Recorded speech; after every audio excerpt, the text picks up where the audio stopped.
Heads up is a little tricky. Typically, if you hit something on the flop in heads up mode, the other person typically won't have anything. I tend to be aggressive in heads up and try to bet the pot a lot if I have the advantage.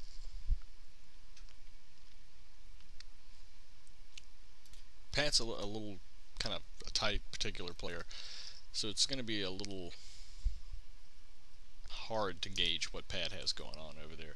I would expect Pat might try to trap like we were doing with the other hands. And you see here we've hit top pair. I'm not afraid to bet back out.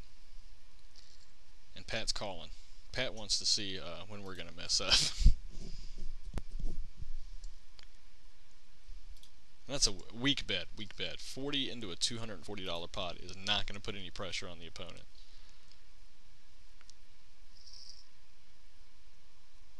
And we took it down again.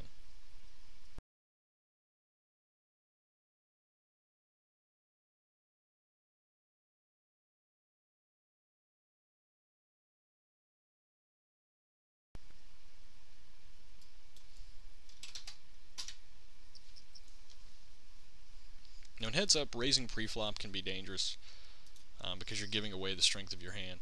Phil Hellmuth suggests that when you're on the button heads up, you want to raise every single time and put that pressure on your opponent to see if they'll just kind of give up that dead money that's in the middle of the table. I'll do that a lot of times. Sometimes I'll change it up on them just to see what they've got going on. You can see here we don't have anything, and Pat's betting, so I'm going to let him have it. But heads up, it's kind of like a back and forth squabble, and I usually try to minimize my risk and put money in when I think I have the advantage.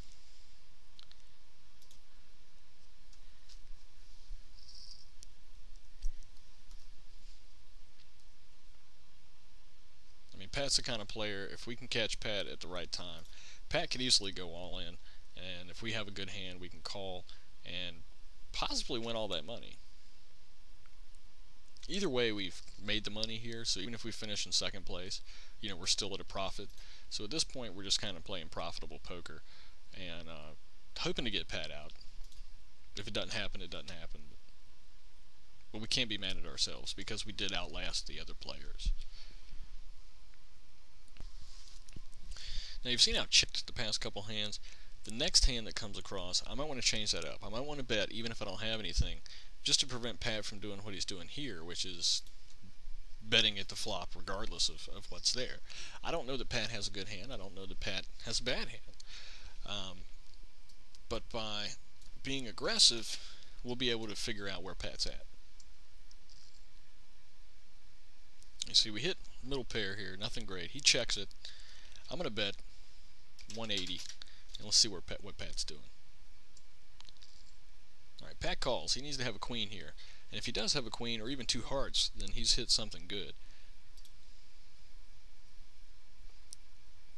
If he doesn't have a queen or two hearts, then he might be thinking that we have it. Again, a small bet. He's letting us in cheap.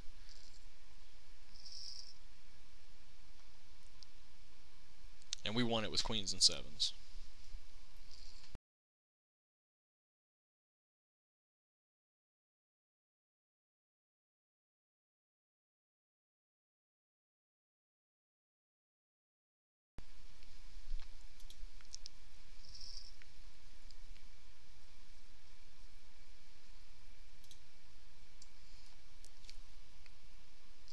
Now, kind of to re-mention, when you're short-handed, drawing hands like a 5-6 can be dangerous. You can see here he's checking again. I'm going to bet just to see where he's at, see if we can push him off the pot, which we do. But pushing people off the pot works best when you're playing against a tight player. We already know that Pat's a tight player, and it will typically fold, you know, if he's in a bad situation.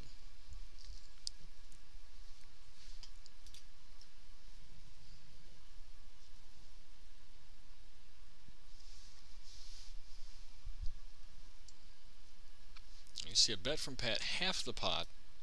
It's a fair bet, good way to try to protect the hand. I'm going to re-raise.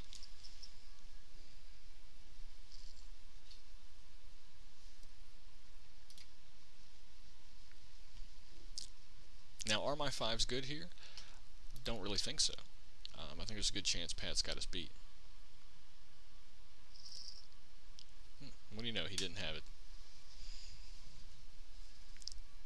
That does give us some information, though. It lets us know off the gate that Pat isn't trying anything crazy. He's not trying to trap. He's not trying to do anything sneaky. But at the same token, you know, he might be one of the people that can easily be trapped or easily be fooled if we slow play a good hand against him or something.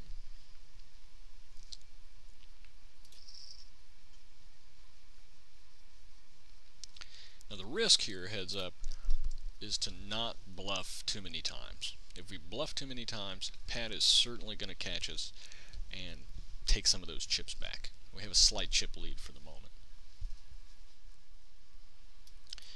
Now the only reason I'm not checking here, even though I don't have anything, is I don't want to let him in cheap if he doesn't have anything. I want to put the pressure on him and the chance that he's going to fold.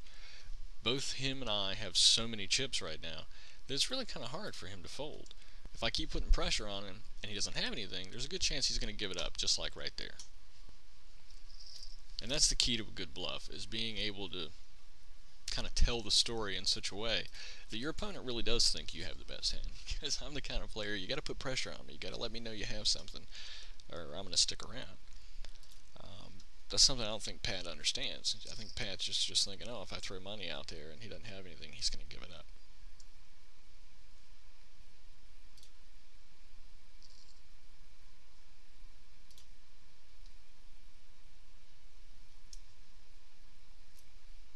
Now we have an opportunity to straight draw here. Probably not going to hit the straight draw, but it's worth taking a chance. This is called a semi-bluff.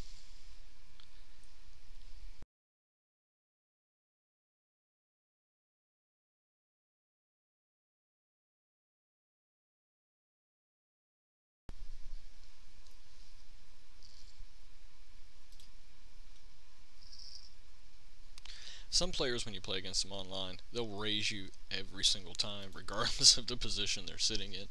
And those are the players, like we mentioned earlier, that you can trap. They're players you definitely want to watch out for. Pat is not that kind of player. Pat's going to make us work to try and get those chips.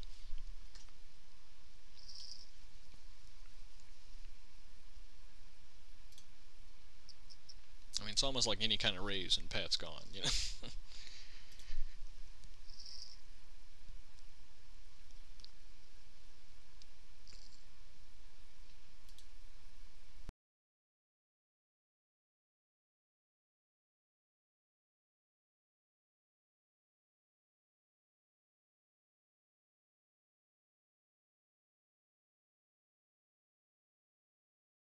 Alright, the disadvantage to him is he had 5, 6, 7, 8, so he needed a 4 or a 9 at that point to continue. Now when we look at the notes down here,